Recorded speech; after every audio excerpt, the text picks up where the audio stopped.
Hi everybody, Keith Tanner here from Flyin Miata, and today I'm going to give you an update on the Targa Stradale project, basically the road-going version of the Targa Miata. Now a little bit of backstory for those of you who don't know this. The Targa Miata has been a race car since I first started building it in 2006 or so. It's been a rally car, it's been a experimental test bed for all sorts of Flyin Miata stuff. It's been a V8, it's been a natural aspirated four-cylinder, it was a turbo cylinder or four-cylinder for years.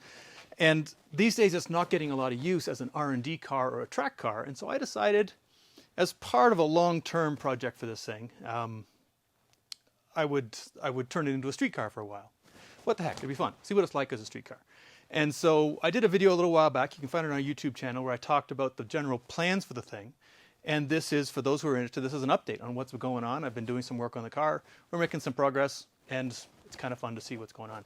If you have any questions, please put them in the comments. If you're watching this on YouTube, it's not going to work. Well, we'll answer them anyway. But if you're watching this Facebook Live, definitely put questions in the comments. I love answering questions. It's a lot more interesting than simply talking to a camera.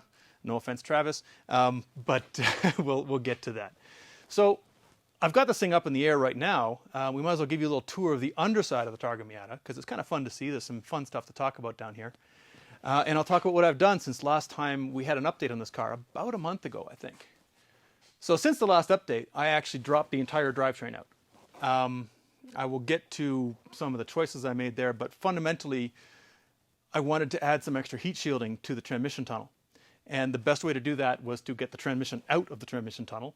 And it also gave me a chance to go over the car and just check it, give it a really thorough nut and bolt, make sure there's nothing developing I need to know about, because this car has had a very, very, very hard life. As a rally car, as an R&D car, it's got 500 plus horsepower in there, trying to rip the entire car apart. So I wanted to have a look. I'll show you a couple of things we found.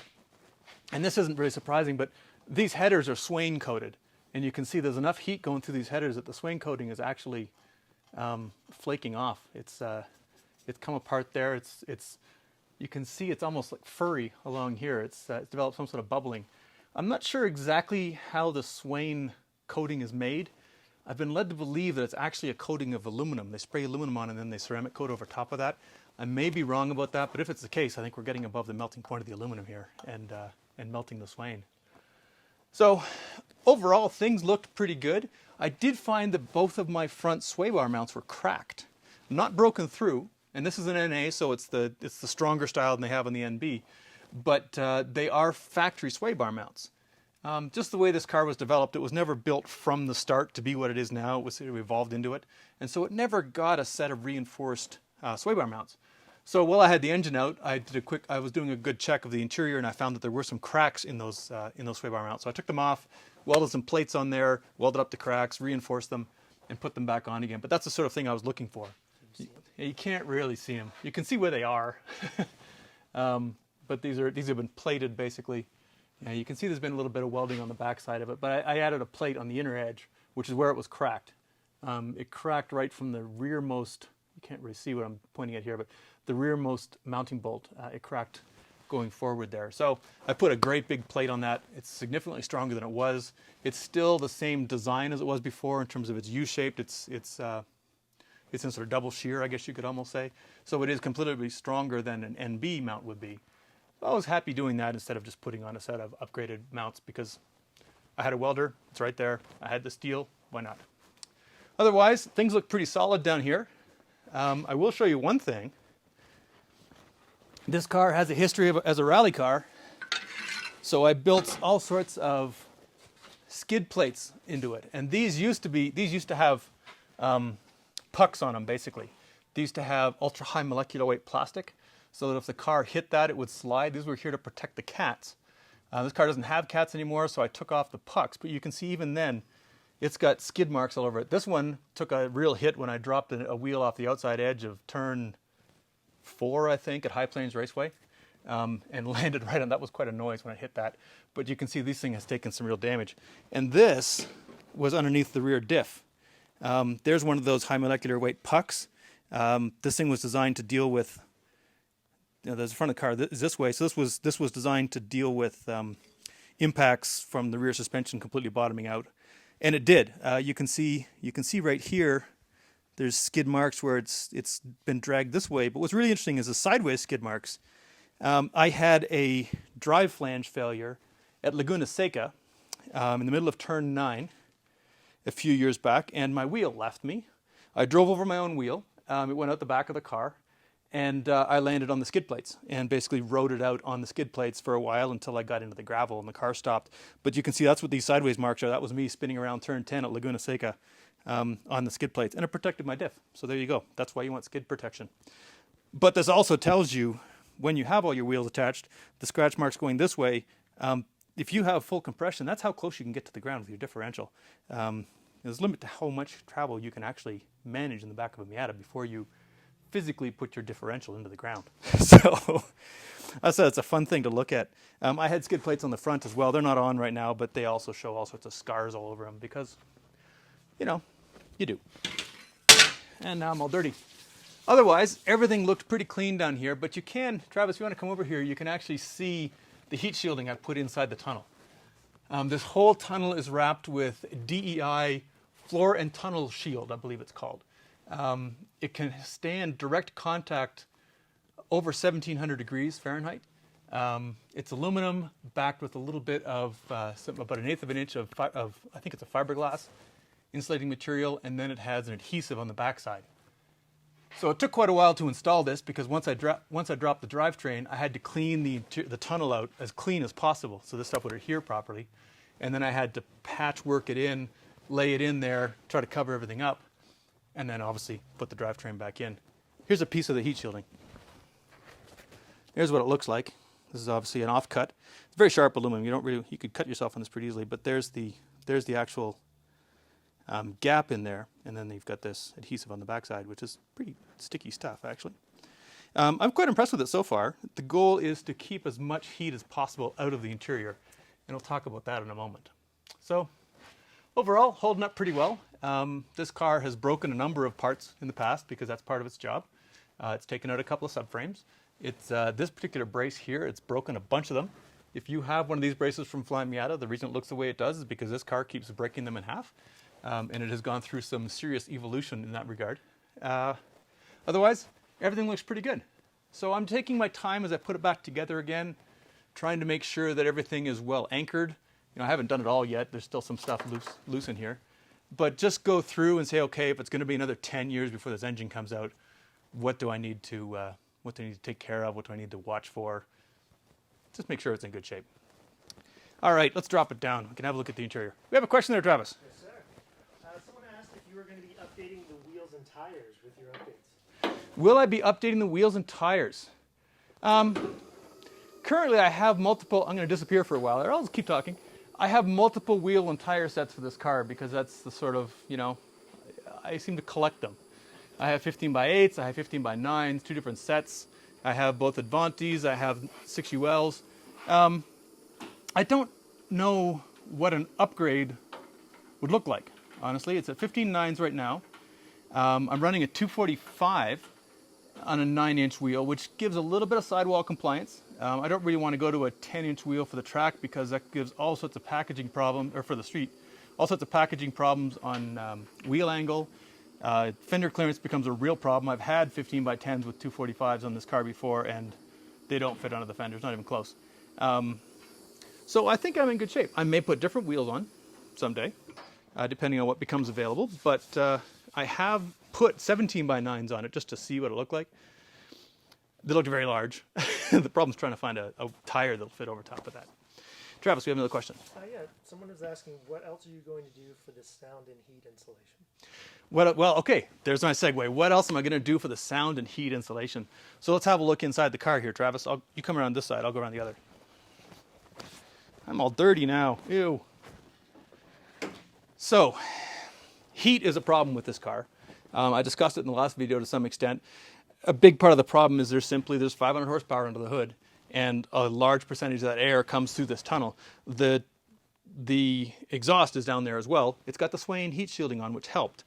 But a lot of it is simply all the hot air that's being pushed through the radiators, the heat exchangers. A lot of it comes down here, even though I've got the big louvers on the hood. So, a few years ago, I did put this as Thermotech Cool It. This is a Spec Miata style kit on the tunnel. That helped. It's going to be brutal to take off. So I think I'm going to just try, you can clean it off, you can get the logos off if you hit it with some brake clean. So I think I'm going to clean it off a little bit and just try running it like this and see what happens. On the street, I'm not going to generate as much heat, of course, as I would on the track. And I'm hoping that the tunnel shield, the DEI stuff I put inside the tunnel will keep the heat from getting into the metal. It'll reflect it before it gets into the actual structure of the car, and it'll cut down on the amount of heat that's actually being transferred into the interior. Fingers crossed. We may do an update on that down the road to see how it works, but that's the first attempt. The next thing to do would be to put some sort of carpet over that, but the problem with putting carpet on a car with no interior is, where do you stop? I don't want to recarpet this entire car because I'll have to cut it for all the various roll bar stuff that's in here, and part of the fun of driving a race car on the street is the fact it's a little bit bare bones. I'm willing to accept no carpet. But yeah, that would be a problem. It would need custom carpet too because of what I'm planning on doing with the dashboard. So I hope that answers the question. I'm making it up as I go. That's pretty much how it goes. Well, since we're here, my last video I talked about switching over to the non-airbag. They call it Canadian, but really any Miata that didn't have an airbag used the same column, a non-airbag steering column, and the switch gear that goes with it. The very, very nice.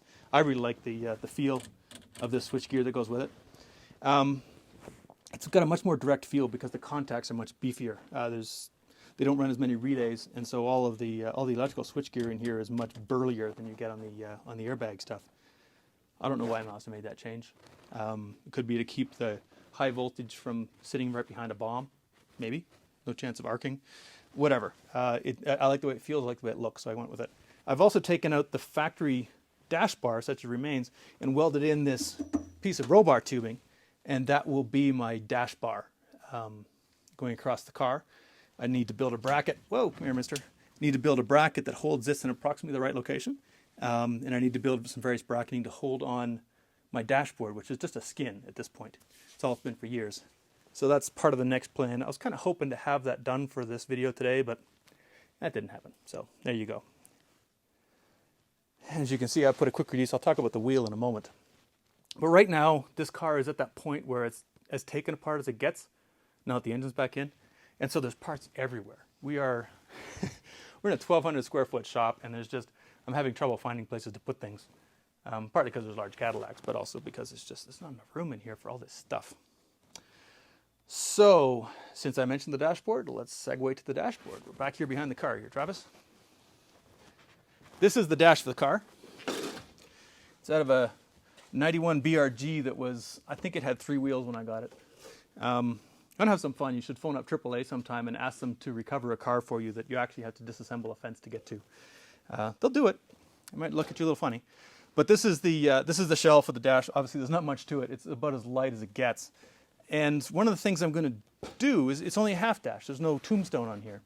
And one of the reasons for that big burly dash bar is to allow me to delete the vertical support that you need to have on a factory dash, because otherwise the dash bar is all wobbly.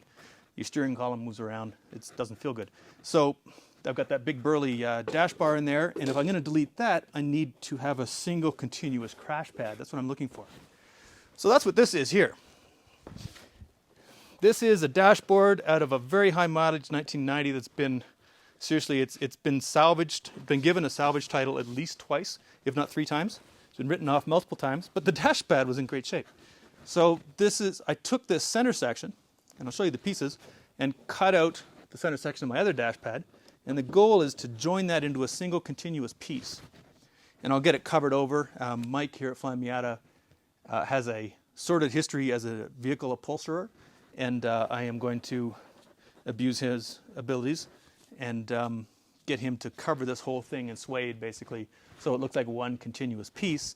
And effectively, at that point, the tombstone will be completely deleted. There won't be anything here. I'm trying to make this as minimal as interior as possible. So you can see it actually goes together pretty well. This one was painted flat black years ago because it was gray, or it was brown. But that's how it will join up, and then we'll cover the whole thing in a black suede. It should look pretty nice. So this will be one solid piece. I need to cut some chunks out of here. But that should be a pretty nice looking dashboard when it's done. That's the goal. And this is all, I don't know if you've ever been underneath a dashboard. These NA6 dashboards, the 1.6 cars, they're much lighter than the later cars. but you should not believe how flexible, how flimsy this ducting is. It feels like something, if you bought grapes, it would come in something about this strong. Like, this is amazing. It's amazing how flexible it is. These things are 30 years old, not had an easy life, but yeah, it's amazing how lightweight Mazda made these cars in the first place. This is just air ducting. Dirtier. Okay, head over here. I do have a little bit of a script here, but again, if you have questions, comments, throw them in there. I will do my best to answer them. Someone was admiring your Mini. Admiring the Mini? Maybe we'll do a tour of the Mini someday. Yeah, the Mini's fun. It's frustrating sometimes, but fun. So these are some of the parts that came off the dashboard. This is basically the part that I deleted. So I got rid of that and replaced it with a single piece. And these are just my practice cuts and leftover chunks. We don't really need those. Need that one. That's important. So one thing I might do, and I talked about this before, is this is the rally computer that we used when this was a rally car. And that's what this car is known best for, is its Targa Newfoundland runs. And I might embed that directly in the dashboard. I also have the option of putting the C view, which is a driver's display, over in the driver's side. You know, put them over in the two sides of the car, because this is obviously a tool for the navigator.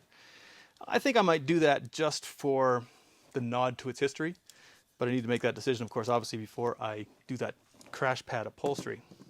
I have this little guy too. It's sort of a baby version of the Caralba. These are Caralba rally computers. They're made in Sweden. If you watch World Rally Championship, you'll probably see these. You don't see them so much in American rally cars. You tend to see more Terra trips in those, but fantastic little devices, I tell you. I think it's accurate down to something like 10 centimeters, which is what, 4 inches? Fantastic.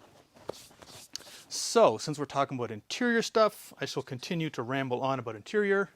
Feel free to interrupt me with those questions. So, gauges. This is a factory Mazda Speed gauge pod. The reason I've got this, I rescued it from a salvage car, is because it's got an electric speedometer. And when I did the conversion to this thing as a V8, I never bothered hooking up the speedometer. The speedometer in a 1.6 or on an NA actually is mechanical. It's a spinning little cable. And the way that we deal with that on the V8 conversions is we actually have a box with a motor in it that drives a cable. It's called the squirrel box. It lags a little bit. It's not ideal. I don't particularly like that solution. So what I want to do is retrofit this NB dashboard or NB gauge cluster, and that will give me an actual functioning speedometer. And I will show you something that my friend Adam at Rev Limiter has built for me. Must make sure I don't get them all dirty, so allow me to glove up. Safety first, kids. If I could, there we go. There's our thumbnail for the video. Was that a Blink 182 album cover? Okay, and here's what Adam built for me. That's the tack. The 9,000 RPM red line may be a little optimistic. It's more like 6,600, but you can see it's very Martini oriented. And Adam knows I like having my red lines at the top. It's fun. So everything's all swoopy. I think they all tie together. There's the Speedo. If you've never worked with Adam at Rev Limiter, he does amazing work. He will customize anything you want to. He has got, you think you have a good attention to detail, you have not met Adam yet. So strongly recommend it. If you want to make your car look a little fancy, because you look at the gauges every time you drive it, cannot recommend his stuff enough. So I'm looking forward to putting those in. To match that, steering wheels. Let's take these off. Don't need these anymore. Someone asked where they can find a non-airbag steering column. Where can you find a non-airbag steering column? You can find them in non-airbag Miatas. Two of mine came out of Canadian wrecked cars because they were used in Canada in 90 and 91. I can't remember, 92 I think also did not have an airbag in Canada. I'm a little fuzzy on that one. Richard Decker's probably perked up somewhere and said, oh no. He just commented. Richard Decker just commented, yes. So you can get them there. One of the ones I have came out of, I think, a Romanian car or a Swiss car, actually. But basically, a Miata that does not have an airbag. I understand that there's a lot of salvage Miatas in the UK. You know, they've got the annual MOT, cars are rusting out, and there's a lot of interesting, rare parts coming out of the UK. And that's probably, if I was looking for one now, I would see if I could find one through the UK. I talked about it quite a bit more in my last video. If you do get one, make sure you get the windshield wiper motor of all things. Get my box of stuff. If you can, get the panel that goes underneath the kick panel underneath the dashboard, because this is plastic on a non-airbag car. It's considerably lighter than an American one. And you'll need the surround as well, because it's actually a different shape. This is a different size hole. It fits best if you get that. So, oh, and you'll need, this is the entire point for me, you need the combo switch. So combo switch with the associated pigtails, you need the shroud, and you need a windshield wiper motor. It's actually an American one, but we'll pretend. And this is optional, this undercover thing. So, oh, one thing I'm planning on doing on the interior, skateboard grip tape. I'm going to put, I've found that this, or deck tape, I found that this works much better than trying to use construction style grip tape. This stuff seems to have a much better hold on the actual surface. So skateboard deck tape, I had to order online because we no longer have a skateboard shop here in town, but it's actually pretty affordable. It's a really good way to put a non-slip surface on something. I'm quite happy with that. So that's the goal. The interior will be mostly white, possibly with that silver cover over the center console, and then this underneath the seats. This whole build is very much, let's take a race car and turn it into a street car. It's not a Singer style, let's go with the entire car top to bottom and build the most obsessive Miata possible. If you want to see some of that, you need to see what my friend Sonny is doing over at Super Miata 949 Racing. He is building a car. He is tucking the hydraulic lines. It's it's beautiful work. It's not going to get done anytime soon. That is the nature of that sort of build, and the nature of this build is to get this back into street mode and back on the street as quickly as I can. So it's going to be a little more rough and ready perhaps. I'm doing some detail work, but not to that level. There will be no tucked hydraulic lines in this one. That's going to be Sonny's area specialty. So steering wheels. This is the steering wheel I use in the Targa car as a Targa car. You can see it's got, the suede is nicely worn in. So I may use this. I've got it attached to a new quick release. Or I may use this, which was given to me by a friend. I may have shown this off last time. That is out of a Lancia Delta Integrale. It came over here from Italy. It is an actual Momo racing wheel from 1997. The rare and vintage Miata parts, guys, eat your heart out. That is pretty rare and pretty vintage, even if it's not Miata. So I may put that in which case I'm going to have to play. You can see it's got a very different offset. I'll have to play with the spacing. I have multiple steering wheel adapters. I'll play with the depth of the various adapters and find out with something that fits well. Step 1 is to get the steering column placed. Step 2 is to get the seat in. And then step 3 is figure out, okay, wheel spacing. I like the wheel pretty close, so we'll see what happens. I've got stuff to play with. Then I have my choice of steering wheel buttons. I have old school Momo Corsa. That I think is the one that came with the Momo wheel. I've got the sort of standard generic Momo. And then here's one made for me by, again, my friend Adam over at Rev Limiter. It's standard Mazda generic, but I like it. It's classy. So, lots of options. Do we have any questions there, Travis? Well, one you kind of touched on a little bit. Someone was asking you to tell us again why you're going through all this trouble. Tell you again why I'm doing all this. Well, so the reason behind this whole change is I'm just not getting to drive the car enough. The car has outgrown our local track. You get to go full throttle for about a quarter of a second a lap. It's not being used for active development. Flyin Miata has a dedicated development car on the NB platform that can do a lot of what this one does. This one can really torture stuff, in terms of the brakes. The sheer horsepower of it, it can really, really test the brakes out. But we're in pretty good shape there. If we need to do more brake testing, I can convert it back into track mode. The biggest thing is, as a race car with the cage was dated, badly dated. It was built to a certain set of specifications, and then it was modified to deal with those updated specifications, but it was definitely out of date. It was not as good as it should have been. It intruded into the cockpit more than I liked. And so for this car to take the next step as a track car, the front half of the cage had to be cut out and rebuilt. And so I figured, well, if I'm going to cut out the front half of the cage, why don't I try making it a street car for a while? Because the first step is the same, cut out the front half of the cage. And then if I want to turn it back into a pure race car, everything I'm doing still applies. it'd be kind of nice to have a speedometer again. Haven't had one for a while, since 2010. But, every 10 years or so, I like to change it up.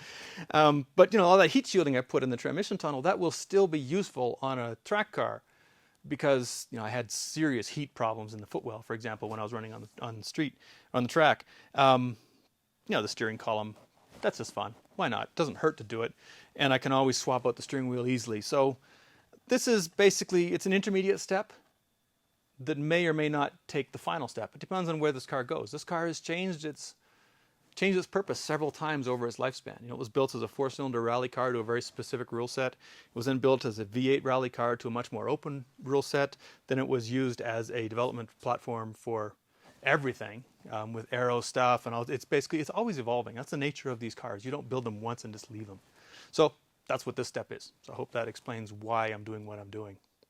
It's also a chance for me to sort of play with some of the stuff I like to think about and play with, and that's what we're going to get into next.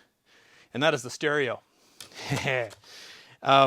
We have used this general concept in a few of the Flyin Miata cars. It's been mentioned. It's on my little blue Smurf street car, which is poor things outside. It's on Captain Bob, which you'll see there's a tour of both of those cars on our YouTube channel. We've gone to a hidden stereo because this is my own personal belief, is that the electronics in a car date it very badly.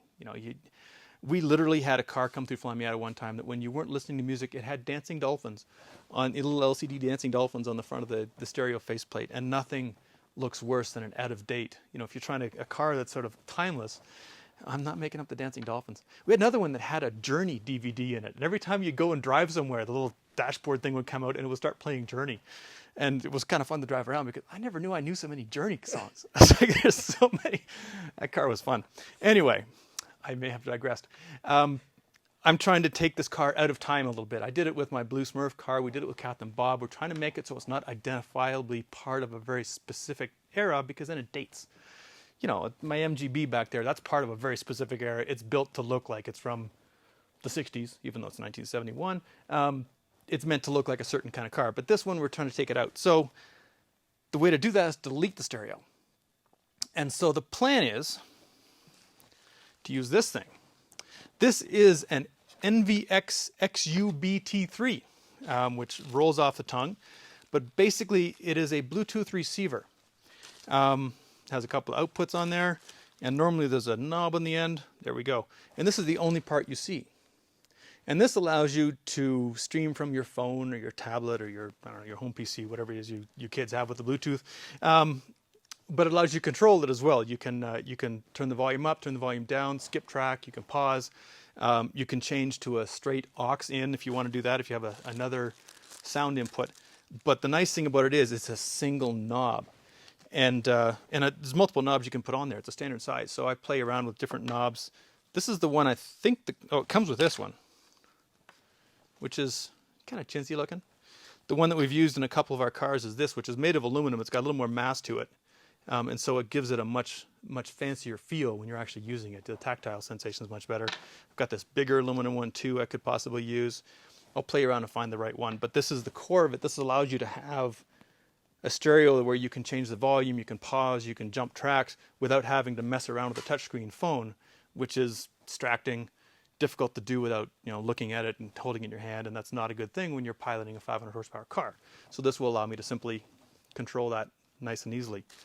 So we get a lot of questions on these things. This is just off Amazon. It's basically, I think it's intended for a boat. You see a lot of different audio options for boats because they don't have the standardized DIN necessarily that you see on a car, and it means that you get more interesting options like this. I'm thinking I might actually mount this in the door. So when I'm driving, it's right there on the side of the door for me. Just a single knob, nothing on that nice clean sweep of dashboard. And it is waterproof because again, it's for a boat. So if it gets wet, who cares? And it'll be nice and subtle. I'll have a stereo nobody can see. Do we have a Travis there? A question there, Travis? Oh. Your mouth is moving like you're reading. Mr. Decker was talking about you need your stereo like Brandon and Zach had during the Targa Newfoundland where they had nothing but Bill's B-52 CD. Yes, well, Richard Decker is making a comment. If you watch the Racing the Rock documentary about our race in the Targa Newfoundland, Zach and Zach and Brandon drove Flyin Miata's NC development car, and it had a CD player, and we left the B-52s in there for them, and it's the only CD they had on the entire trip, so they listened to the CD. The two of them driving around in a Miata with the top down, singing Love Shack in their matching race suits. It was cute. Zach said it was great. He's probably still got PTSD. Hello, Zach. Good to see that you're paying attention.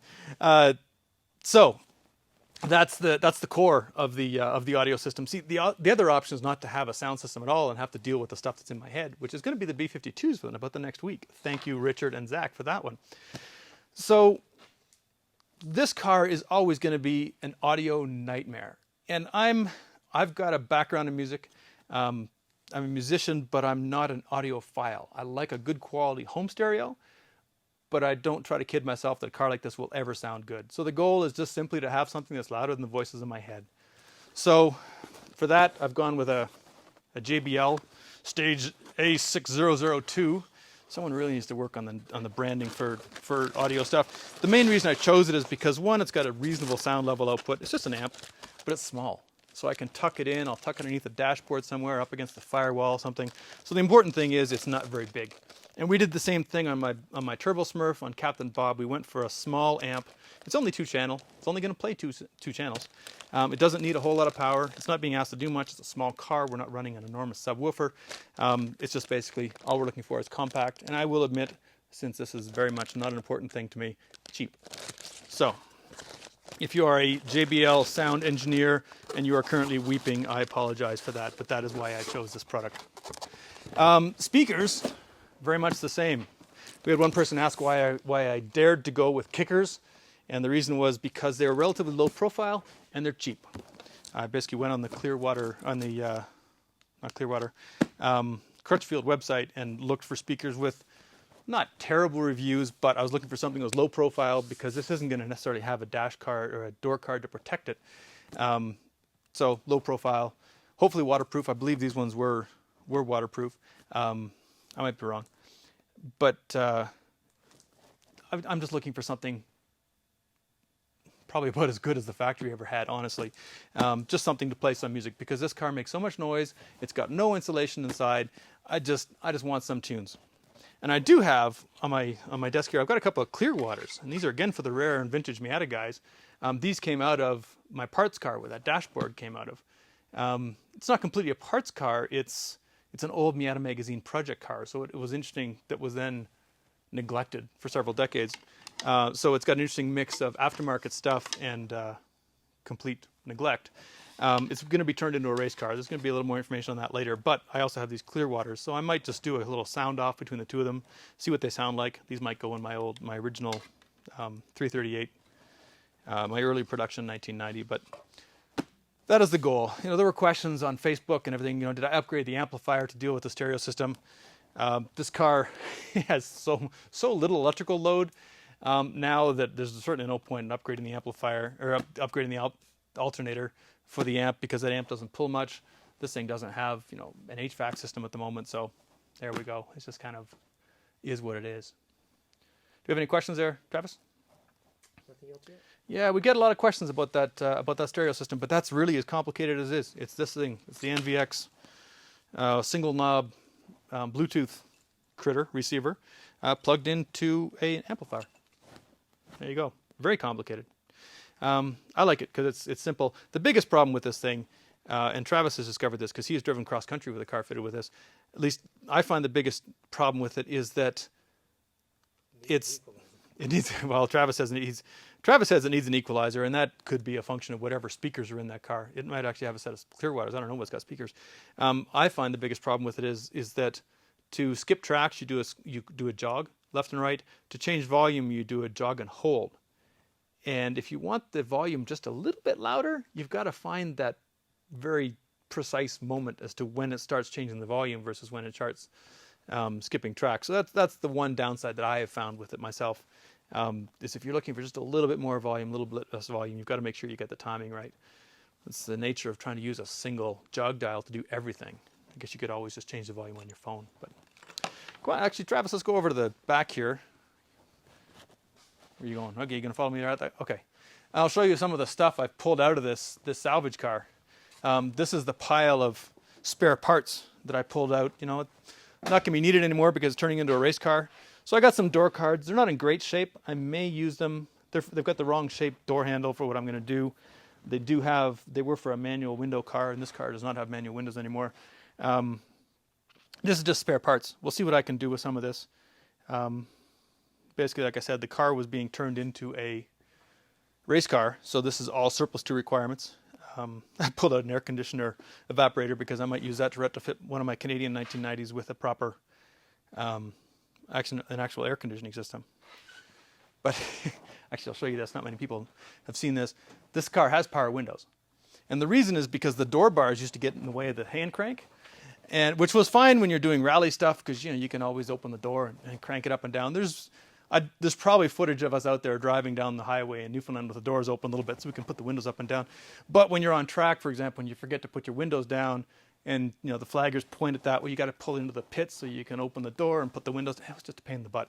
So I retrofit electric windows with a switch right on the door. So that's how luxurious this car is. The window switch is it's rated appropriately, but it's simply a toggle switch sticking out of the door. It's 1 pound heavier than running the actual manual windows. I was willing to give up 2 pounds so I didn't have to open the door every time I ran the windows. But it does mean I can't use an off-the-shelf, a standard door card. If I do door cards, I'll have to do custom ones. So one of the questions we also got was, am I planning on changing the mirrors? I could easily bolt a set of stock style mirrors onto this thing. I have some. These are actually carbon fiber. They were given to me, if I remember correctly. I think may have been given to me by Rick Weldon. They don't give a great view behind you, but they look good and they're part of the car's history, so I'll probably leave the mirrors there. Biggest problem with the mirrors, when you got it in someone else's shop, somebody will bump into them every single time. It's just the nature of the beast. Any more questions there, Travis? I don't see it. Okay. This is basically just an update. We will come back with a few more updates. If this is interesting to people, we'll come back with some more updates as the car gets closer to completion. I'll maybe give a tour of it when it's done.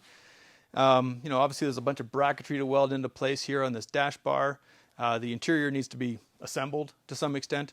I haven't decided what I'm going to do about HVAC stuff yet. I may punt and do that later because I'm trying to figure if I should or could retrofit air conditioning. Or if I want to retrofit a heater of some sort. Both of those are very doable, but I can't use the factory off-the-shelf stuff because one, you'll see it underneath that strip dashboard, and two, somebody put a wiring harness through where the air conditioning lines go. Race cars, man, what can you do? So it's going to be a challenge. So we'll see. We'll see what I end up doing with the HVAC. Do we have a question there, Travis? Well, more of a suggestion. They wanted to know if you thought about putting the mirrors on the fenders. Have I thought about putting the mirrors on the fenders? I have a 1967 Land Rover with the mirrors on the fenders. You can't see crap. They're terrible. They're useless. It's a terrible place to put the mirrors. You've got a very small field of vision, and they're always vibrating. It's a style thing. It's 100% a style thing. In terms of function, it sucks. And that's in a Land Rover where the thing has a top speed of about 60 miles an hour when you're caning it. So what's behind you is very important in that car. In this car, a little less important, but I'm happy with the field of view I get out of these mirrors. So no, I am not going to put style over substance and put on fender mirrors. I apologize to all the fender mirror enthusiasts out there, but you are not doing it for function. I'll tell you that right now. Any more questions or suggestions? I am wide open for suggestions. I love to hear ideas because this is being built out of the stuff that comes out of my head, but there's a lot of other interesting heads out there with interesting ideas, so I'd love to hear what else comes up when people are thinking about things. It's going to be an interesting little mix of cars when it's done. It'll be very clearly a race car on the outside because this is what the outside is going to look like with the hardtop. And on the inside, it will be a little bit race refugee, but with a couple of subtle little things. Zach pointed out the irony of a man in a lab coat talking about a style thing. So Zach is apparently calling me out on wearing a lab coat and talking about style. This is a very convenient. I have a place to put my hands. White is maybe not the most convenient thing for inside, but yes, it just saves me not having to think about what I put on in the morning before I shoot these videos. That's why I wear the lab coat. Yes. All right. So that will probably do for today, I think, unless we have any last minute questions or anything come in. it's an update on a work in progress. If you want to know about future updates, if you have suggestions on what to do, throw them in the comments. When this is on YouTube, we will do our best to address all comments in the, obviously not live, but in the comments on YouTube or Facebook or whatever you're watching this on in the future. And check our channel for any future updates on this cars and some of the others. Next week we'll be back to a little more, I guess, product-oriented things. I think we're going to be showing a how-to on how to rebuild a shifter or something like that next week. So we'll give you some good Miata tech information, less babbling about a poor orphaned race car that's sitting in my garage.